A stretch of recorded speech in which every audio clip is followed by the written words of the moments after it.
That tiny silver charm did not belong in the middle of the path, but the beagle stopped like the whole walk could not continue without it today. The woman tugged the leash once, then noticed a second charm near a pavement crack, and a third one already glinting farther ahead before she moved. He was not chasing every shiny thing. He paused, pawed beside the blue piece, and turned his whole body toward the curve in the path, without prompting. When she looked back, the charms formed a loose line. When she looked forward, the next one sat closer to the shrubs by the bench now too. The pink charm had a broken little ring on it, and suddenly these pieces felt less like litter and more like something that came loose from something. Then she made the mistake anyone would make.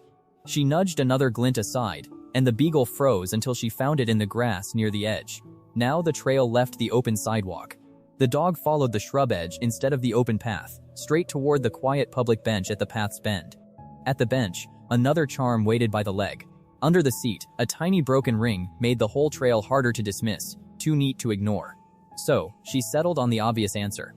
Someone had dropped craft charms, and her dog had turned a messy sidewalk into a little game. That answer made sense. That answer worked for a moment. The path was cleaned up, the charms were bagged, but the beagle still stared into the shrubs, so she stopped. Then one detail refused to fit. A small tuft of pale fur was caught beside the same broken ring under the bench, not sidewalk trash at all. A breeze pushed leaves over the fur and metal, and for a second, the last little evidence almost disappeared under the bench before she could blink. When she parted the leaves, a piece of breakaway collar strap was caught low in the shrubs, with empty loops where charms had been, not scattered decoration anymore. That was when she stopped correcting the dog. She laid the pieces on the bench and finally looked where he had been pointing for the first time. The beagle stepped back, instead of pushing closer. In that quiet space, one pale cat ear appeared between the leaves, and the whole search softened nearby. The remaining tag might help, but when she lifted it, the cat pulled back.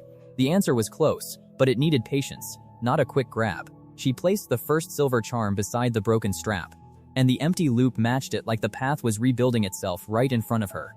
The carrier was opened near the shrubs, and the cat leaned forward.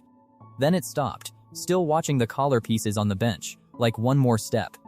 So she moved the familiar strap first, then clipped the collected charms onto the carrier handle, turning the trail into a safe doorway with the old clues.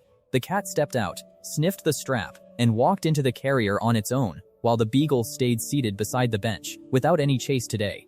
One last charm clicked onto the handle. The cat stayed calm inside, and the beagle waited until the swinging pieces settled beside the quiet path again.